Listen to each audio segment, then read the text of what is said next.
Hello, g'day, buongiorno, bonjour. This is Ciaron O'Reilly from Queensland, Australia, where Julian Assange was born. I was born in 1960. Julian was born in Brisbane, and Julian was born in Townsville in 1971 during a state of emergency declared by the Queensland government, which was authoritarian and corrupt. And there's a great link between the lack of transparency and corruption, which Julian has tackled with WikiLeaks. I'm a former prisoner of the United States government, and my prison number is 038 10052. The last time I was in this court was 1996, when British Aerospace injuncted me, even though I had not been arrested. They put a spy going under the name Alan Fossey, who was from formerly of 14 Company. They did the targeting for the SAS in the occupied territories of Ireland, in the north of Ireland, and the SAS would assassinate suspected Irish Republicans.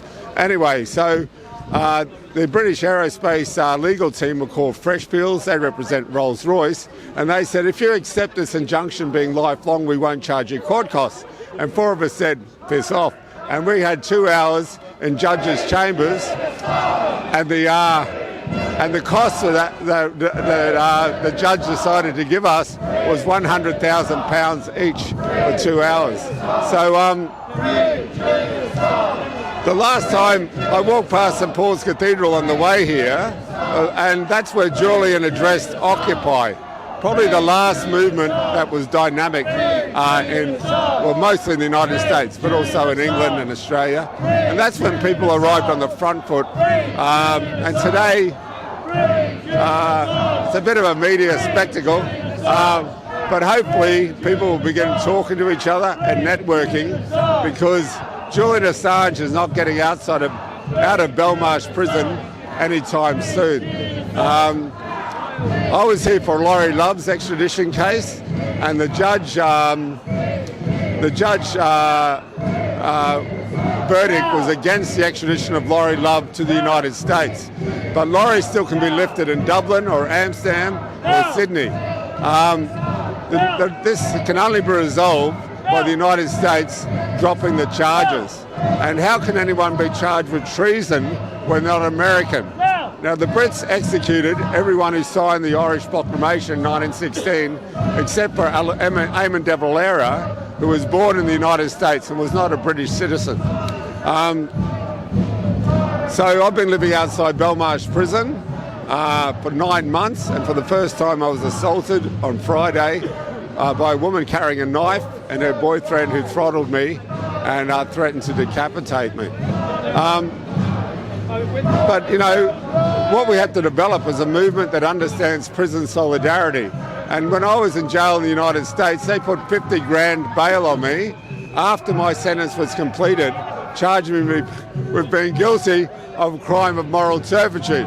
I'd never heard the word turpitude before or since, but it's a way of keeping you out of the States. And the Air Force said that I was a national security threat to the United States of America, which is very flattering, but probably reveals how insecure they are, and as their empire crumbles.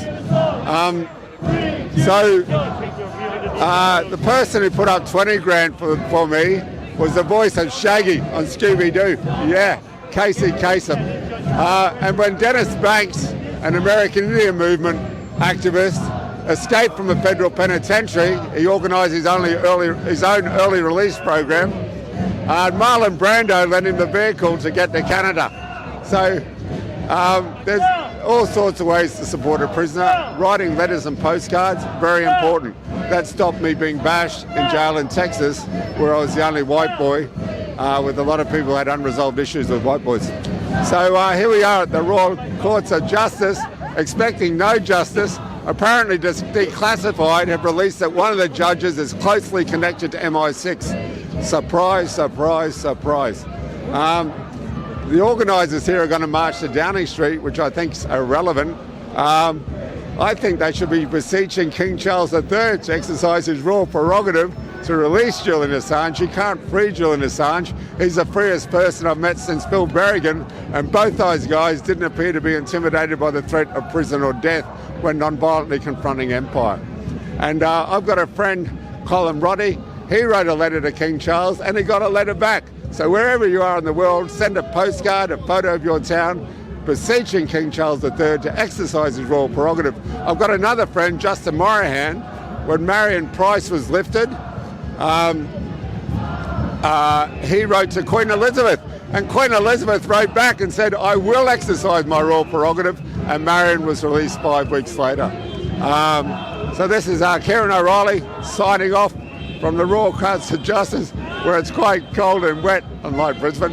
And yeah, do what you can, where you can, with who you can, because we can't all work together, apparently. Is that all right?